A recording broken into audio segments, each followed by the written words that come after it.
Hi Pisces, thank you so much for joining me today. I hope that you're doing well.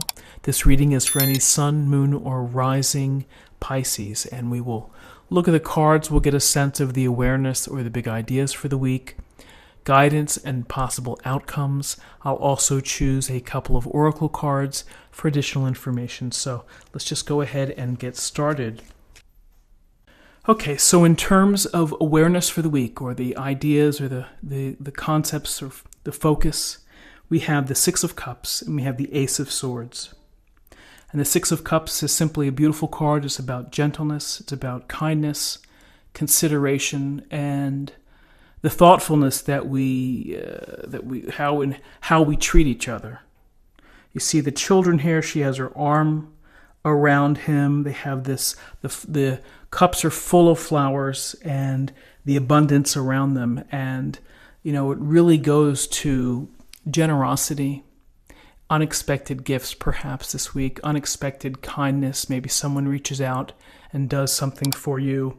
The Six of Cups is a card of truly of thinking about sharing kindness and consideration with others without the expectation that you're not expecting anything in return. You're doing it out of the kindness of your heart.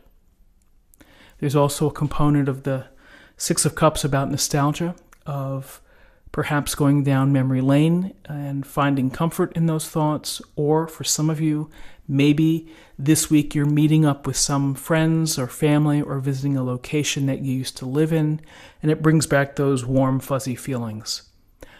Maybe for some of you it doesn't bring back the warm, fuzzy feelings, but you know the idea of that nostalgia or something from your past is entering your present is always an interesting thing, because we have to make sense of it sometimes.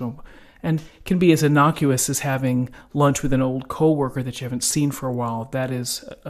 That's someone from your past coming back. So be on the lookout for that. With the Ace of Swords, aces are, it's a direct touch from the universe. And with this powerful sword, it's like, hey, get that thinking cap spinning and turning.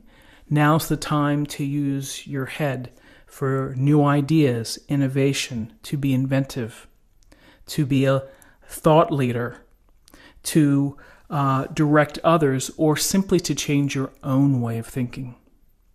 And so with the Ace of Swords, possibilities here for you to strategize, to analyze, to make decisions that are based on information and what is known. That it really gives you the power to understand both sides of a complicated issue. And so some of you who are in complicated scenarios will benefit from this energy of the Ace of Swords, which is going to inspire you to really think yourself around a situation.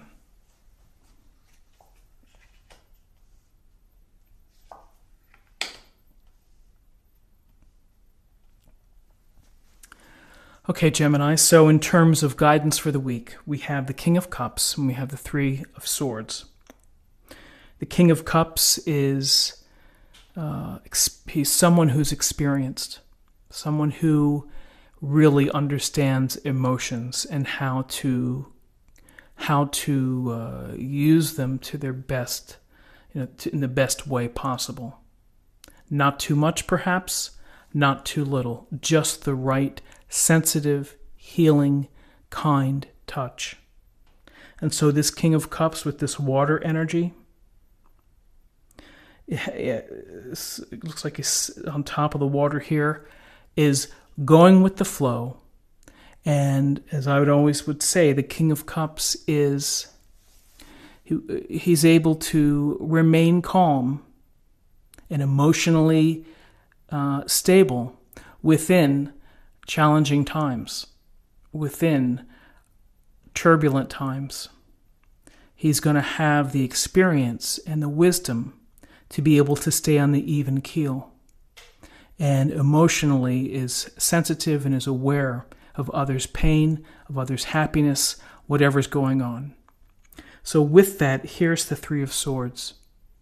The Three of Swords, we see this big heart stabbed by the three swords, and it is what it is. That is pain and suffering.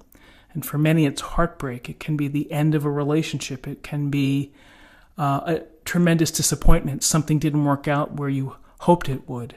It could be meanness and nastiness from other people, directed right at you, and that, it doesn't matter how many ways it comes out, it still hurts when someone is really unpleasant.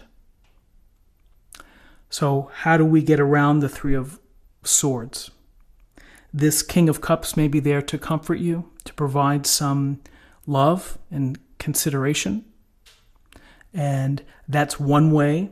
With the Three of Swords, we just have to kind of get back to what we love and to count our blessings and to get back into our own space so that we can start to, get out of the feeling of this hurt and the sadness. Because if you live with this, if you live in this painful place, and if you are stuck there, it's really hard to see new possibilities. It's hard to see new things happening for you. If you're always, if you just can't get out of the depression or the heartbreak. So you have to really process it, put it in your in your book of you, and then move on. And allow yourself to move on. And it's okay to cry. It's okay to be angry. It's okay to show your emotions. They're valid and it may help you heal. And the King of Cups would tell you the same thing. If you need to let your emotions go, then let them go. All in its proper place. But if you extend it, and if you're sobbing every day for 3 months, that's going to be counterproductive. It's not going to be helpful to you.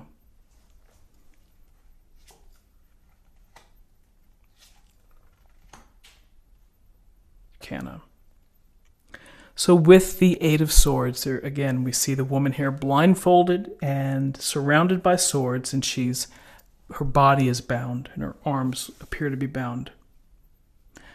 This is a card of feeling restricted, of feeling trapped, of feeling lack of support, that no one is there to help. And you feel that you are unable to move, unable to make a decision.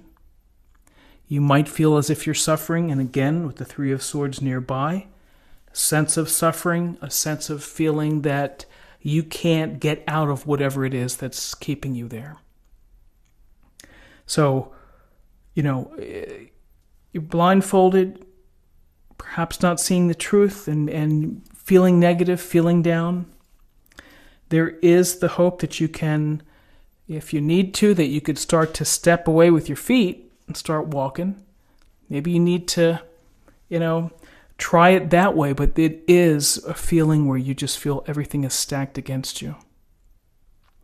And with that is death. We see the skeleton with his armor riding in to harvest what he needs. And death is about cycles. Death is about the natural process of the world. And so I know that people get very, they recoil at the sight of the death card, but really you have to think about what it means. It means that something has to end. Something has to be released. In order for it to be released, you have the opportunity for a new beginning.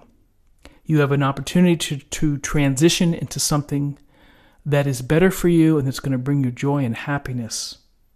And so here we see this love and tenderness, which is perhaps what you really need to give yourself this week. And we see the King of Cups also here to provide some emotional support and balance. And then we have the swords, which could have been the storm is coming. Use your smarts. Hard to use your smarts sometimes when your heart is in the way. So the death card is important, and I do think that it's important to have here because it really is telling you to let things go. Don't try to resurrect it. Don't try to save it. It's done. It's over. It hurts. It may feel like it sucks, but you have to let it end. You have to metaphorically bury it so that you can move on and so that you can find some peace and happiness. And perhaps this is a message for the end of the year. Whatever it is, if it's an old way of thinking, if it's a relationship or a job or a situation that has caused you pain and suffering, let it go. Move on. So let's see what we have in terms of an affirmation for the week.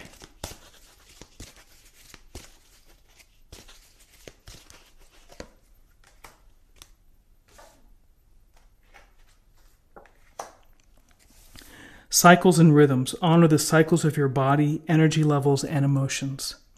I think that's great advice, because as we feel pain and as we feel trapped or restricted, we can zap our own energy. So listen to your body. And again, appreciate the cycles of life. The greater picture, which is that some things have a natural ending. They are meant to end. Some things have an abrupt ending that you don't expect. Let it go. And then finally, let's choose an oracle card for love.